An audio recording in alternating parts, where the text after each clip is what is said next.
Hello everyone. In this clip, we're picking up from chapter 9 of Isaiah, second half of Isaiah. So earlier in Isaiah 9, 1 through 7, we talked about this beautiful picture of this coming king, a child who's divine, who's going to restore the glory of Galilee.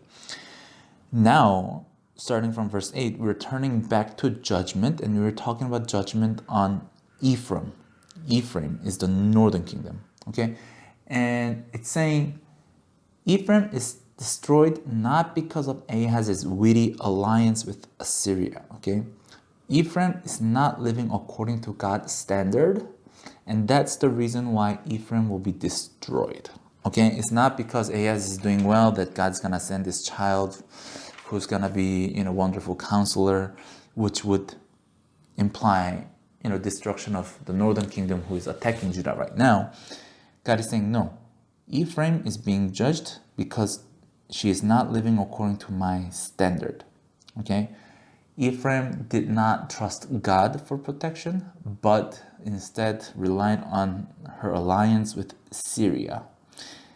So, northern kingdom and southern kingdom both are being accused, being guilty of not trusting God, but trying to rely on some other powers to protect them. And Ephraim is doing that too. So this section, chapter 9, 8 through 10:4, okay, it goes until 10:4, is one unit, okay? And how do we know this is one unit? Because there are 4 times in this section where the same sentence is repeated, okay? 9:12. I like to highlight my Bible, and I can see this real clearly.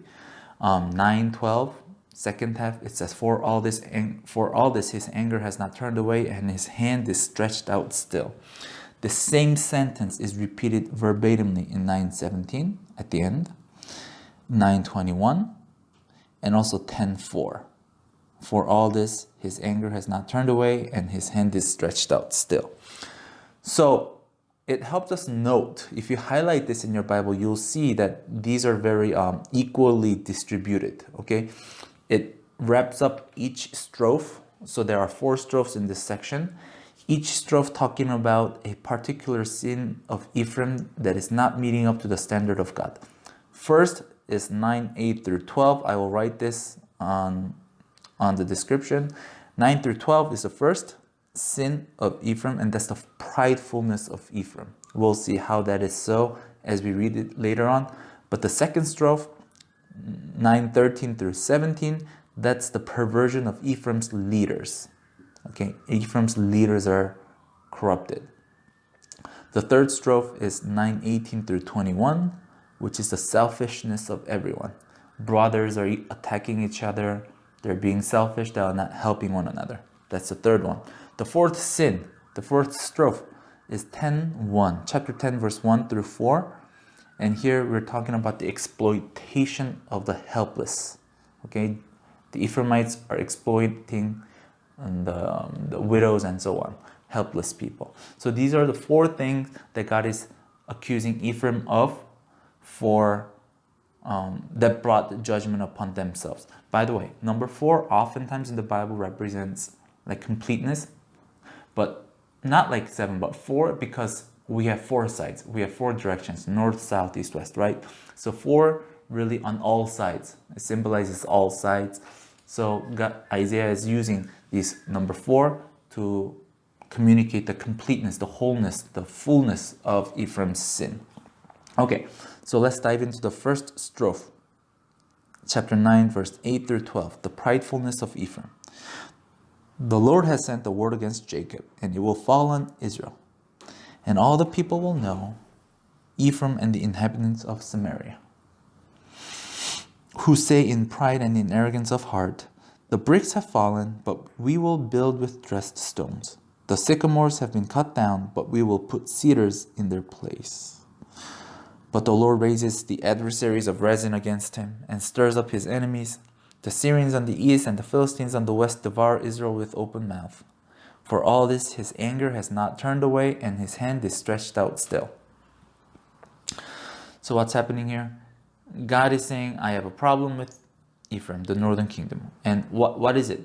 They are prideful. They say in pride in their hearts, and they say, the bricks have fallen, but we will build with dressed stones. The sycamores have been cut down, but we will put cedars in their place. So they're saying our bricks have fallen, some parts of our country is destroyed, but we were going to rebuild it with dressed stones. Dressed stones are better than bricks, right? So we're going to use even more expensive, better material to rebuild ourselves. So they're very arrogant. Sycamores are common trees. Sycamores have been cut down. We will put cedars in their place. Cedar is, once again, more expensive, better, valuable tree. So they're saying, oh, we're being destroyed partially. We're going to rebuild ourselves. We'll be fine. So that's kind of the arrogance that God is condemning Israel of. And the result is that God's going to raise adversaries of Rezin against him. Verse 11. Remember who is Rezin? Remember who Rezin is? He's the king of Syria. Okay, he's the king of Syria who formed an alliance with the northern kingdom because they knew they would be attacked by Assyria.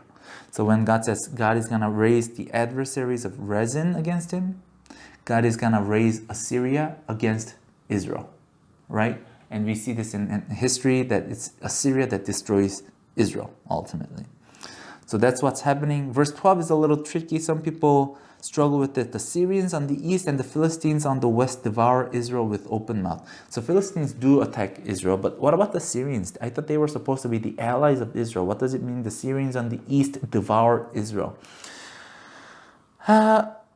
One way of understanding is that it's not by direct attack that the Syrians are devouring Israel, but they devoured Israel in the sense that they drew Israel into the Syro-Ephraimite alliance, thus meddling Israel in trouble,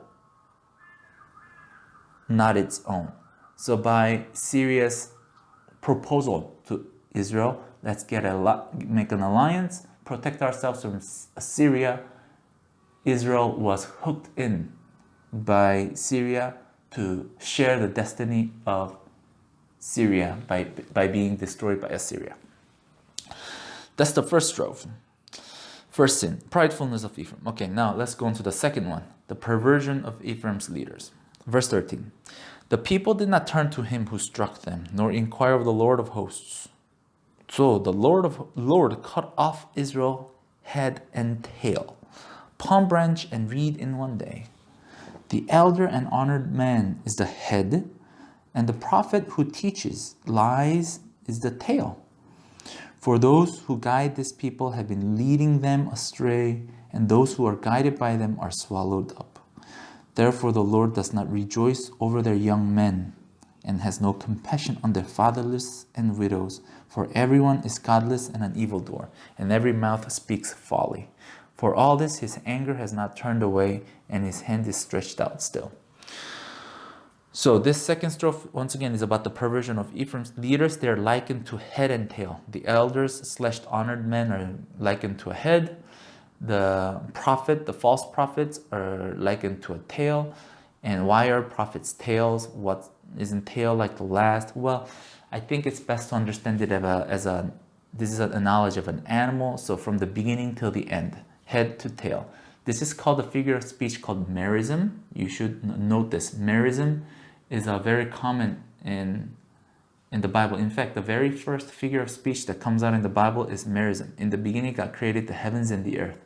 Heavens and the earth, you're giving two opposite ends, two extreme ends to communicate the whole of something. God didn't create just heavens and just the earth, but also everything in between, right?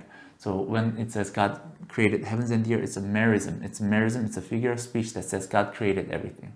Same thing with, do not let this book of the law depart from your mouth. Meditate on it day and night. When God says to Joshua, meditate on it day and night, it doesn't mean, he's not saying meditate on it once in the day and once in the night. Day and night means throughout the whole day, or beginning of the day and at the end of the day. I want you to meditate it throughout your day. Okay, that's another example of merism. So here, elders are head, prophets are tails. Everybody is corrupted, okay? But with the focus on the leaders.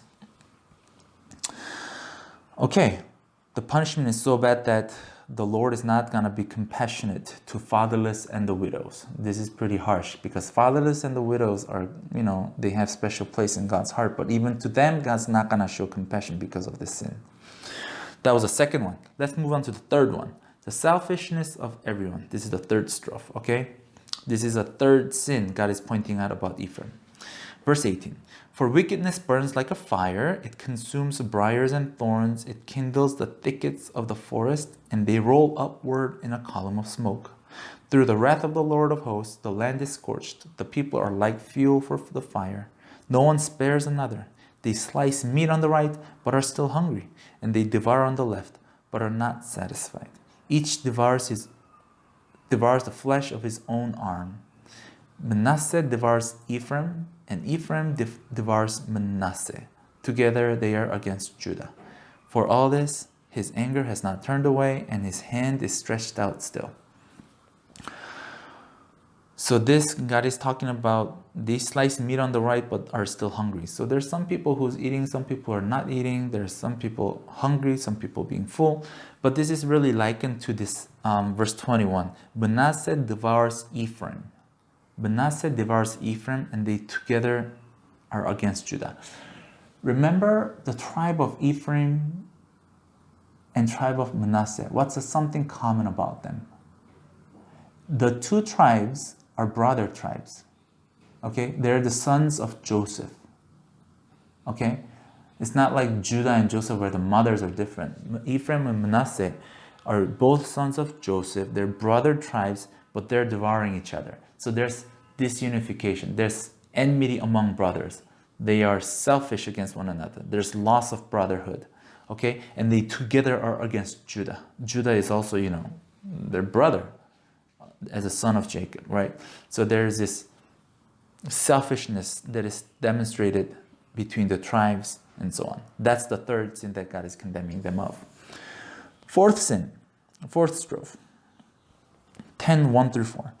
Woe to those who decree iniquitous decrees and the writers who keep writing oppression, to turn aside the needy from justice and to rob the poor of my people of their right, that widows may be their spoil and that they may make the fatherless their prey. What will you do on the day of punishment in the ruin that will come from afar? To whom will you flee for help, and where will you leave your wealth? Nothing remains but to crouch among the prisoners or fall among the slain. For all this, his anger has not turned away, and his hand is stretched out still. So what is this talking about? This is the exploitation of the helpless. How so? The writers who keep writing oppression. They're decreeing iniquitous decrees. In other words, contextualize it. Writers were people who were in the government back then. Most people didn't know how to write.